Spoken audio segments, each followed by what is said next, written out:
Allahumma alimna ma yanfa'una wanfa'na bima 'allamtana wa zidna ilma. Bapak-bapak dan ibu-ibu jamaah salat subuh Masjid Kalimah Syada rahimani wa rahimakumullahu jami'an. Alhamdulillah, di kesempatan pagi hari ini kita kembali bisa berjumpa di majelis kita ini. Majelis setiap hari Sabtu ba'da subuh edisi bulan Ramadan. Tadi disampaikan pesan oleh Pak Nur, mohon diumumkan kepada jamaah edisi spesial Ramadan tidak ada sarapannya.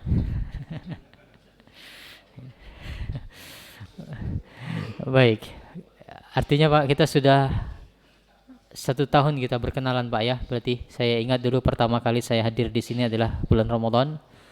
Ya, alhamdulillah berlanjut kemudian pertemanan kita. Mudah-mudahan terus berlanjut pertemanan kita sampai ke surga Allah Subhanahu wa taala. Baik, kita akan lanjutkan pelajaran kita mempelajari kitab yang berjudul Al-Islam. Pembahasannya sedikit berbelok, ya bukan sedikit berbelok, banyak berbeloknya. Terakhir kita bahas masalah konsep dosa, taubat dan doa. Maka kemudian penulis sekarang berpindah ke pembahasan mengenai bagaimana agama Islam adalah agama yang memperhatikan kehidupan sosial. Maka ini pembahasan kita selama beberapa pekan ini insyaallah, yang akan kita mulai pada pertemuan kali ini. Penulis ingin menunjukkan tentang bagaimana Islam mengatur kehidupan sosial, di antaranya pada permasalahan hubungan dengan tetangga. Inilah yang akan kita fokus bahas pada pagi hari ini, tentang adab-adab atau sunnah-sunnah terkait tetangga. Namun sebelum kita lihat, karena memang tema utamanya adalah bagaimana Islam mengatur tentang kehidupan sosial, perlu kita ketahui Bapak Ibu sekalian, pada ibadah puasa yang kita sedang kerjakan juga sebenarnya terdapat pelajaran tentang kehidupan sosial juga sebenarnya. Kata para ulama, di antaranya apa di antara hikmah puasa? Apa di antara poin yang harus kita pikirkan, yang kita ambil pelajaran dari ibadah puasa yang kita laksanakan? Kata para ulama adalah di antara pelajarannya kita merasakan bagaimana rasanya lapar. Merasakan tentang kondisi orang-orang yang tidak berkecukupan. Maka dengan latihan seperti ini, kata para ulama, diharapkan kita kemudian muncul rasa empati terhadap orang-orang yang tidak berkecukupan. Maka itu diantara ibadah sosialnya ya, atau aspek sosial dari ibadah puasa yang sedang kita kerjakan. Namun bukan itu yang kita bahas pada kesempatan pagi hari ini. Sebagaimana sudah dibagikan selebarannya, buletinnya, langsung saja kita bahas. Pada pagi hari ini kita akan membahas tentang adab pada tetangga. Bagaimana seriusnya Islam mengatur masalah kehidupan bertetangga bagi seorang muslim. Banyak sekali hadis-hadis yang berbicara tentang adab-adab bertetangga.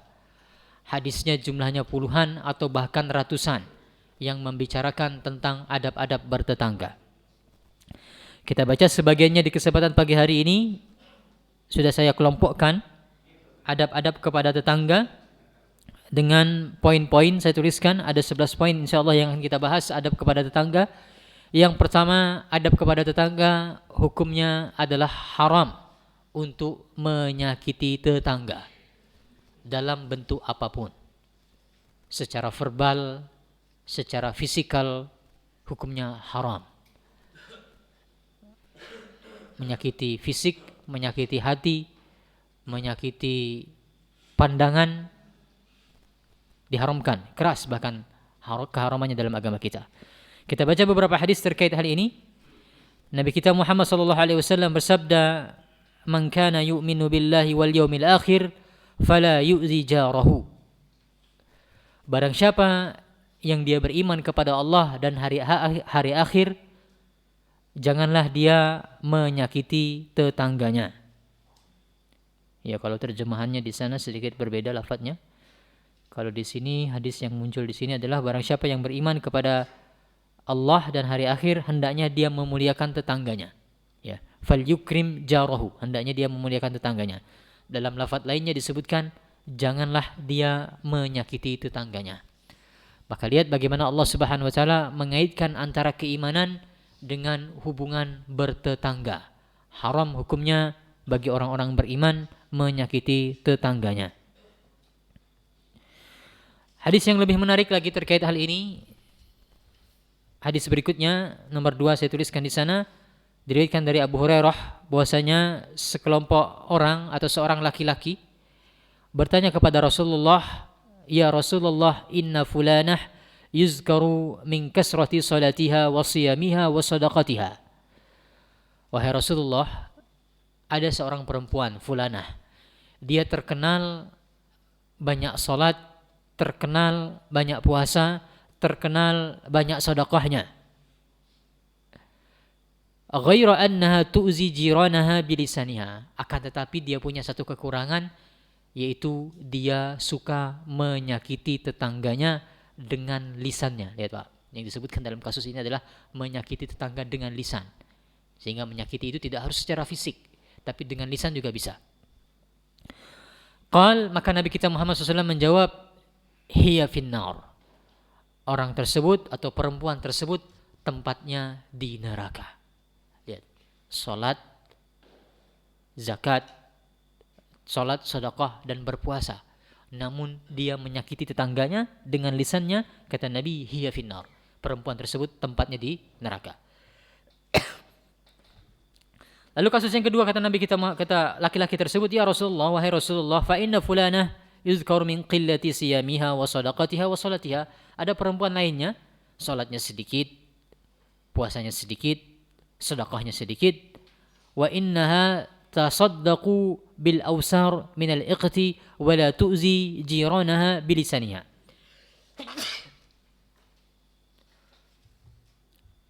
Namun meskipun tadi sedikit-sedikit ibadahnya, orang tersebut dia punya kebiasaan dua. Yang pertama, dia bersedekah dengan gandum. Lalu yang kedua, dia tidak pernah mengganggu tetangganya. Nabi kita Muhammad SAW kemudian mengatakan, hiya fil jannah. Perempuan itu tempatnya di dalam surga. Maka perhatikan Bapak Ibu sekalian, bagaimana perbuatan mengganggu tetangga diancam dengan neraka oleh Nabi kita Muhammad SAW. Artinya, sudah pernah kita bahas, kalau ada dosa yang diancam dengan ancaman-ancaman tertentu, diancam dengan neraka, diancam dengan azab tertentu, diancam dengan laknat, artinya ini termasuk dalam dosa besar.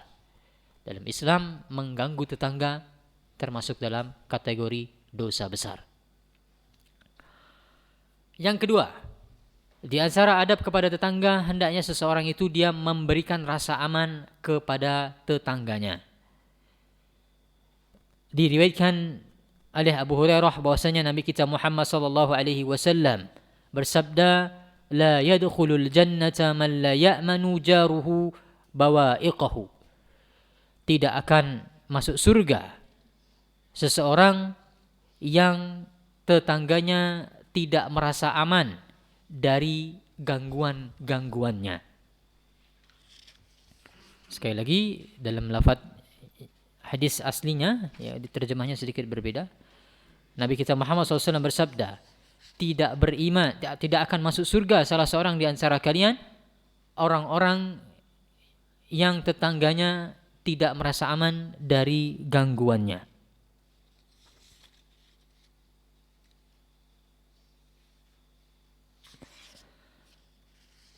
Kemudian yang ketiga, hukumnya wajib bagi kita semua untuk memuliakan tetangga. Nabi kita Muhammad sallallahu alaihi wasallam bersabda, "Man kana yu'minu billahi wal yaumil akhir falyukrim jarahu." Barang siapa yang beriman dengan Allah dan hari akhir, hendaknya dia memuliakan tetangganya. Dalam riwayat lainnya, Nabi SAW mengatakan hendaknya dia berbuat baik kepada tetangganya. Ya, sebelum kita lanjutkan, siapa tetangga, Pak? Batas dikatakan sebagai tetangga seberapa jauh atau seberapa banyak? 100 rumah kemana? 100 rumah kemana? Baik, ada banyak pendapat dalam hal ini. Kalau Bapak Ibu mau ambil pendapat paling ringan, tetangga itu adalah yang hanya berdempetan rumah dengan kita. Ini pendapat yang paling ringan. Yang di atasnya lagi, sebagian ulama berpendapat, ada 6 pendapat. Ya, coba saya ingat, nomor 1 tadi, hanya yang berdempetan. Nomor 2, sebagian ulama berpendapat 7 ke seluruh penjuru.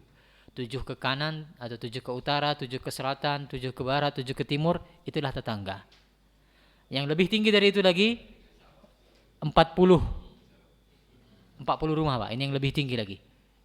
Ini yang kita agak sulit nanti kalau seperti ini. Pendapat yang keempat mengatakan yang mendengar azan yang sama dengan kita. Mendengar azan sama dengan kita, maka itulah tetangga kita.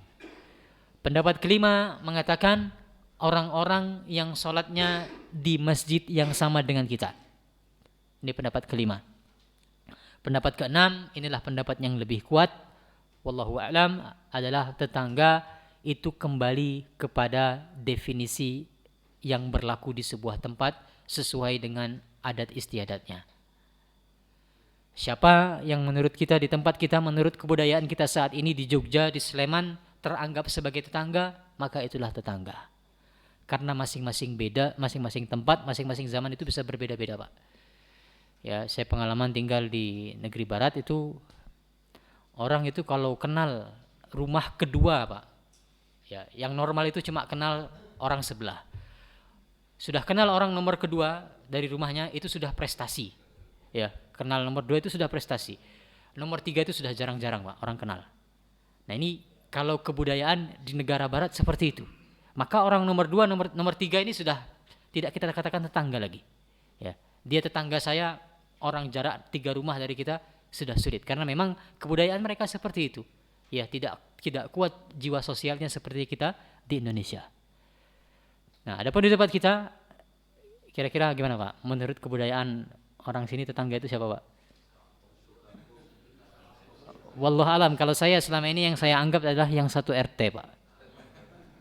Kalau saya pribadi menganggap, misalnya Bapak Ibu pergi kemana, ya, terus ketemu dengan seseorang, diceritakan kepada temannya, ini tetangga saya.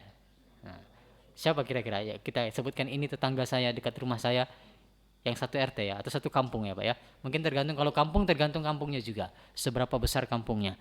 Kalau seperti Pogung, satu kampung ini tetangga saya karena satu kampung, tidak. Karena Pogung sangat padat, sangat besar, sulit kalau kita jadikan standarnya adalah satu kampung. Ya, makanya saya katakan kalau di Pogung kami standarnya yang saya pahami tetangga itu adalah yang satu RT. Maka itulah dia yang kita bicarakan, yang mereka berhak untuk mendapatkan perlakuan baik dari kita, yang dilarang kita untuk berbuat jahat kepada mereka adalah tetangga satu RT. Ya, bukan berarti kalau boleh. Tidak ya, Pak ya. Baik. Artinya yang memiliki hak lebih adalah orang-orang yang satu RT dengan kita. Baik. Yang berikutnya, hadis yang terkenal dari sahabat Abdullah bin Umar. Jadi Abdullah bin Umar ini ceritanya, dia pernah menyuruh pembantunya untuk memberikan makanan kepada tetangganya yang beragama Yahudi. Maka pembantunya bertanya kepada Ibnu Umar, wahai Ibnu Umar, yakin mau ngasih daging ini untuk orang Yahudi? Kata Ibnu Umar, ya apa salahnya? Karena aku pernah mendengar Rasulullah SAW bersabda, ma zala Jibrilu yusuni bil jari hatta zanantu annahu sayuwarrisuhu. Ya, Abdullah bin Umar membenarkan perbuatan dia untuk memberikan makanan kepada tetangganya yang beragama Yahudi. Dia membenarkan perbuatannya dengan membawakan sabda Nabi Muhammad SAW. Kata Nabi Muhammad SAW, Jibril senantiasa mewasiatkan kepada diriku untuk berbuat baik kepada tetangga. Sampai-sampai kata Nabi kita Muhammad SAW, sampai-sampai aku menduga tetangga itu akan menjadi ahli waris. Apa maksudnya Pak? Saking seringnya Jibril itu berwasiat kepada Nabi Muhammad, wahai Muhammad berbuat baik kepada tetangga, wahai Muhammad berbuat baik kepada tetangga, wahai Muhammad berbuat baik kepada tetangga. Sampai Nabi Muhammad menduga nanti jangan-jangan tetangga ini jadi ahli waris. Kalau kita meninggal, yang mewarisi harta kita adalah tetangga. Sampai menduga seperti itu. Saking seringnya Jibril mewasiatkan untuk berbuat baik kepada tetangga.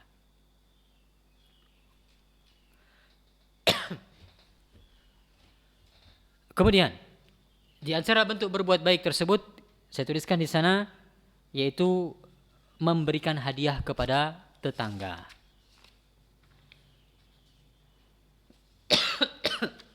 Diriwayatkan dari Abu Dzar, Nabi kita Muhammad sallallahu alaihi wasallam bersabda, "Ya Aba Dzarrin, idza tabakhta maraqatan fa'aksir ma'aha wa ta'ahad bijiranaka." Nabi kita Muhammad SAW bersabda, wahai Abu Dzar, kalau engkau memasak sup atau memasak makanan berkuah, maka perbanyaklah kuahnya dan berikanlah kepada tetanggamu. Ya, ini bukan ini yang diinginkan oleh Nabi ya. Kalau kita pahami secara tekstual, yang diberikan itu cuma kuahnya, Pak. Kalau masak sup daging, kata Nabi perbanyak kuahnya. Nah, supaya bisa dibagikan kuahnya itu kepada tetangga. Tapi ini kata para ulama, lihat Nabi SAW memberikan meskipun hanya kuahnya, tetap berupaya untuk membagikan minimal kuahnya seperti itu.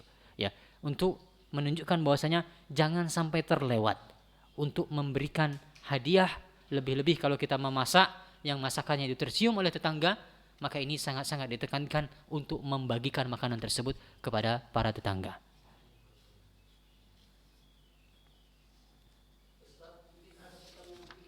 Boleh Pak. Ini prakteknya Ustaz ya. Kita ini korbanan kadang-kadang Pak. Dan memang sangat besar kemungkinan banyak dosa kita yang bertanggung. Ya. Malam-malam aja mungkin nutup-nutup paku di rumah atau kita bangun tidak izin atau di parkir. Ini kan sama-sama sekali kita mungkin sekali kita berbuat dosa.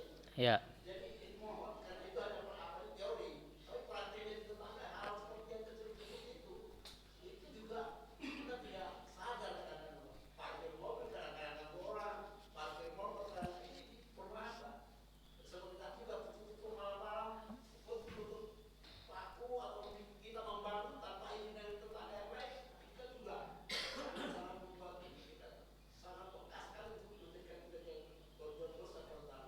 Ya. Baik. Betul sekali Pak ya. Ini tadi kita pelajari teorinya.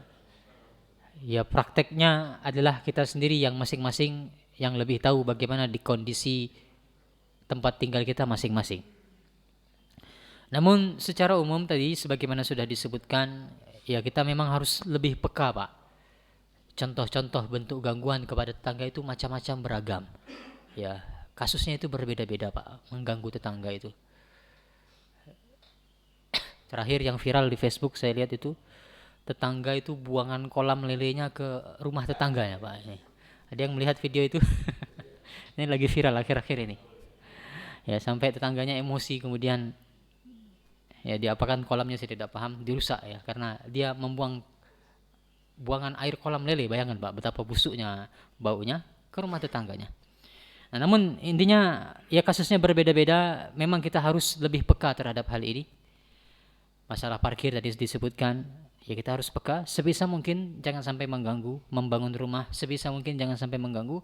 Kalaupun memang harus menimbulkan gangguan, harus minta izin, minta kerelaan dan minta keridhaan. Ya, harus dengan keridhaan. Meskipun nanti ada hadis lainnya, Pak. Ya, kita sudut pandangnya berbeda, Pak ya. Kita pakai untuk tetangga itu kita pakai dua sudut pandang. Kalau sudut pandang untuk diri kita sendiri, kita berupaya untuk sebisa mungkin jangan mengganggu. Sebisa mungkin. Namun sebaliknya, kalau kita dalam posisi kita yang diganggu, sebisa mungkin kita yang memaafkan, Pak. Nanti akan ada hadisnya kita baca, Nabi SAW itu melarang orang itu protes ketika temboknya itu dipakai oleh tetangga. Ya, ketika kita sebagai posisi orang yang dizolimi dalam tanda kutip, maka sebisa mungkin tidak usah dituntut, bersabar sebagai bentuk berbuat baik juga kepada tetangga. Nanti kita baca hadisnya terakhir, masalah tembok, berbagi tembok dengan tetangga, bahkan Nabi sudah menyebutkan itu sejak zaman dulu. Namun ya sekali lagi Pak, kita memang harus lebih sensitif terkait hal ini, lebih-lebih kalau di perumahan padat seperti itu, jalan sempit, tembok berdempetan, maka harus lebih sensitif terkait hal ini. Yang kalau memang tadi tidak bisa kita hindari, satu kita minta izin, lalu yang kedua bisa kita tambal juga dengan kita memperbanyak berbuat baik kepadanya. Wallahu a'lam. Baik. Yang keenam sekarang kita lanjutkan. Hukumnya wajib menjaga kehormatan dan harta tetangga. Ada sebuah hadis yang menarik terkait hal ini. Ini yang perlu kita perhatikan. Nabi kita Muhammad SAW bertanya kepada para sahabat, "Ma ra'aitum ma taqulun fi zina?" Apa pendapat kalian tentang zina? Kata para sahabat, "Harramahullahu wa rasuluh, fahuwa haramun ila yaumil qiyamah." Zina itu haram, diharamkan oleh Allah dan Rasulnya, sampai hari kiamat nanti zina itu tetap haram. Kemudian Nabi kita Muhammad SAW mengatakan, la ayyazni ar-rajulu bi asyrati niswatin aysaru alaihi min ayyazniya bi imra'ati jarihi. Ini Pak, perhatikan Pak. Seseorang dia berzina dengan 10 orang wanita Pak. Berzinanya 10 orang wanita yang itu bukan tetangga dia, itu lebih ringan daripada kalau dia berzina dengan tetangganya sendiri. Ya. Tetangga itu punya hak lebih besar, makanya ketika hak itu kita langgar, dosanya juga lebih besar. Berzina dengan tetangga dosanya jauh lebih besar dengan berzina dengan bukan tetangga. Ya, tidak ada yang baik di antara keduanya. Ya, dua-duanya tidak baik, namun yang lebih jelek, lebih besar dosanya adalah ketika seseorang berzina dengan tetangganya sendiri. Karena tetangga itu termasuk orang yang harus kita jaga kehormatannya. Dan yang kasus yang kedua, kata Nabi kita Muhammad SAW, "Ma taqulun fis sariqah?" Apa pendapat kalian tentang hukum mencuri? Kata para sahabat, Allah dan Rasulnya mengharamkan mencuri. Lalu Nabi kita Muhammad SAW mengatakan, la ayyasriqar rajulu min asyrati abyatin aysaru alaihi min ayyasriqa min jarihi. Seseorang dia mencuri 10 rumah, yang 10 rumah ini bukan tetangganya, itu lebih ringan daripada yang dia curi adalah rumah tetangganya sendiri. Maka ini menunjukkan tentang betapa pentingnya bagi kita untuk menjaga kehormatan tetangga, menjaga harga dirinya, dan juga menjaga hartanya Pak. Oleh karena itulah ini diantara bentuk penerapannya. Ya, nanti sebagian kita mudik. Mudik itu meskipun tidak dititipi oleh tetangga Pak, ini memang diantara hak mereka, kita memperhatikan harta yang mereka tinggal. Rumah yang mereka tinggal, ini diantara hak mereka. Kita perhatikan, kita menjaga kehormatan mereka dan juga kita menjaga harta benda mereka, karena itu adalah diantara hak tetangga. Kemudian memberikan hadiah kepada tetangga tadi sudah kita singgung, dianjurkan.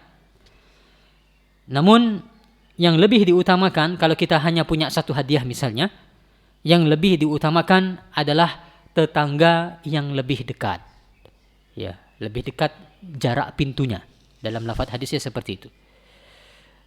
Ibunda Aisyah pernah bertanya kepada Rasulullah SAW, "Ya Rasulullah, inna li jaraini, fa ila ayyihima uhdi." Wahai Rasulullah, saya punya 2 tetangga, kepada siapa saya harus memberikan hadiah ini? Kasusnya tentu ini ketika cuma punya 1 hadiah, harus memilih. Kalau punya beberapa hadiah tentu sebisa mungkin ya yang paling dekat semuanya diberikan. Namun kalau cuma 1 hadiahnya, kata Nabi kita Muhammad SAW, ila aqrabihima min kibaban, berikanlah hadiahmu tersebut kepada orang yang paling dekat pintunya dengan pintu rumahmu. Sehingga semakin dekat jarak rumah tetangga dengan rumah kita, semakin besar haknya.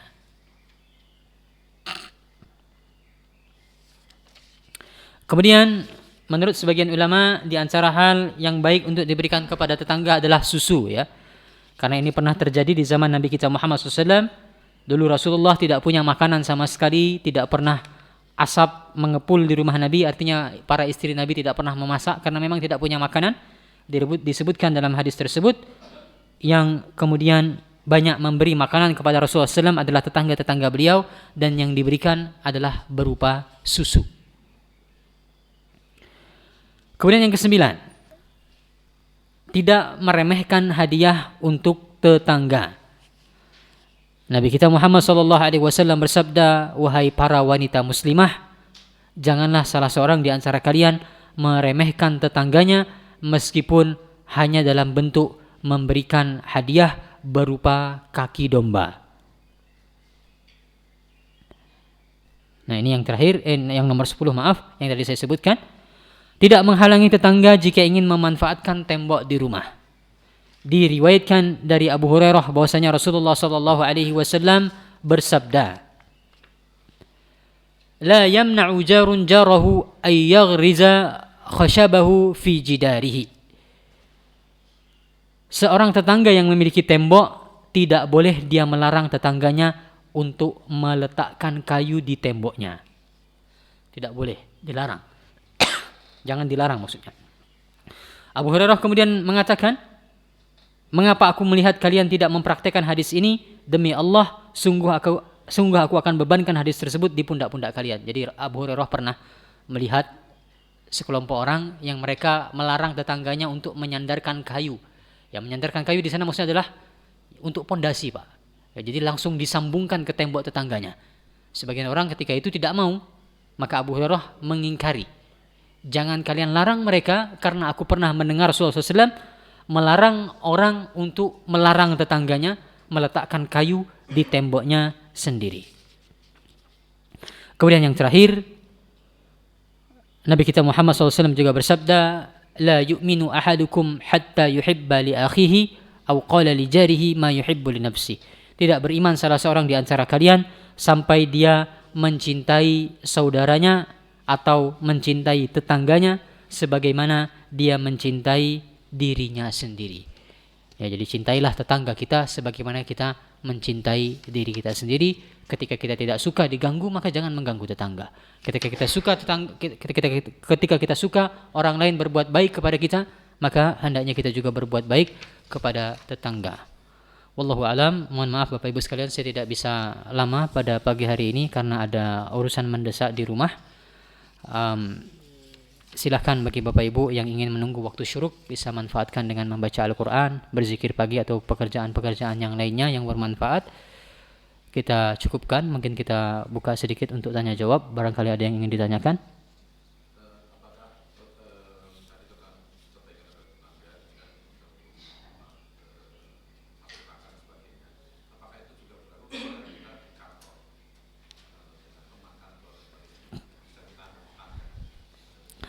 Tadi kita berbicara tentang adab-adab bertetangga. Apakah tetangga di sini termasuk juga di kantor? Kantor maksudnya tetangga meja maksudnya, Pak?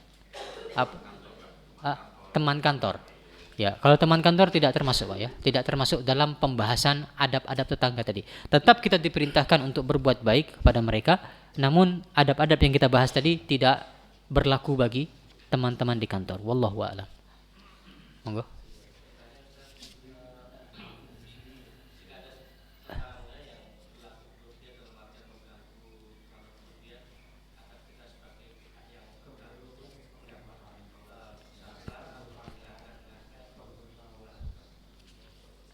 Baik.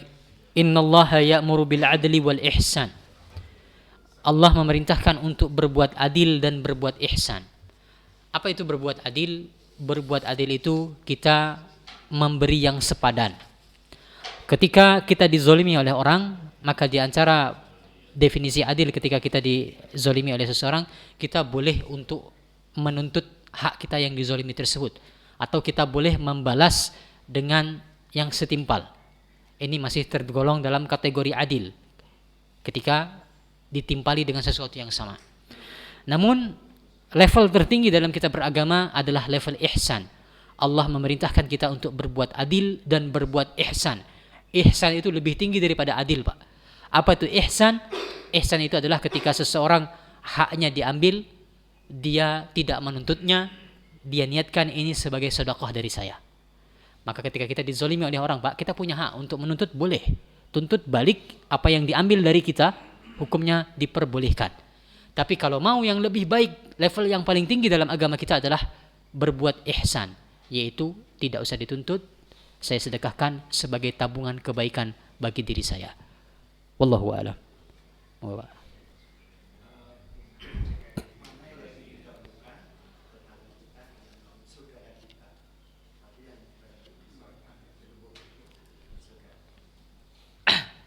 Mana yang lebih didahulukan, tetangga ataukah saudara?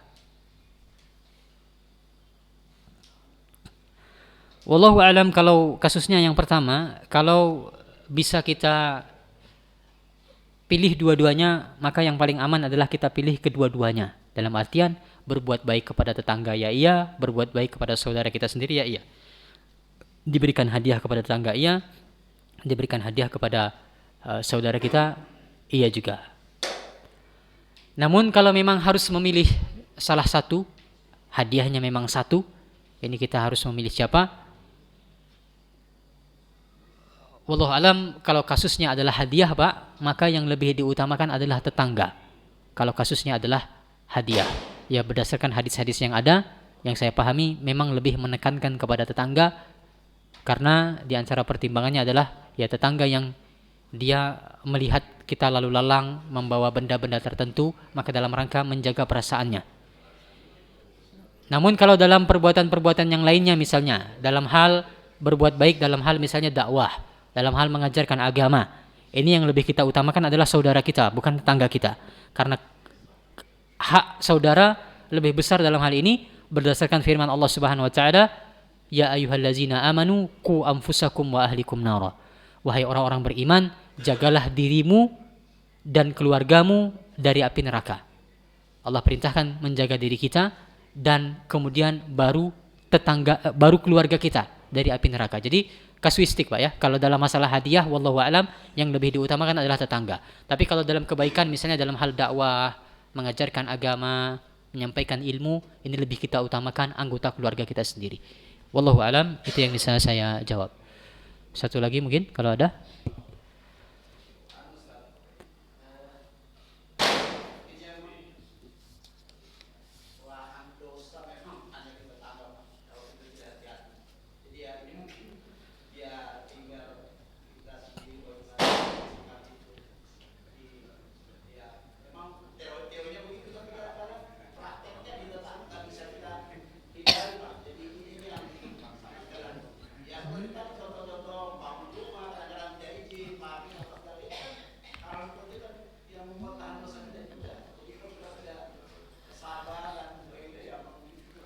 Nggih.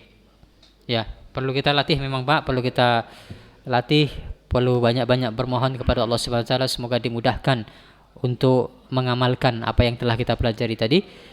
Kita cukupkan demikian. Sekali lagi saya mohon maaf kepada Bapak Ibu sekalian, saya tidak bisa lama pada kesempatan pagi hari ini. Insyaallah pada pertemuan berikutnya kita akan sampai waktu syuruk. Kita cukupkan demikian. Wallahu a'lam wa sallallahu ala nabiyyina Muhammad wa ala alihi wa sahbihi wasallam. Subhanakallahumma wa bihamdika asyhadu an la ilaha illa anta astaghfiruka wa atubu ilaik. Assalamualaikum warahmatullahi wabarakatuh.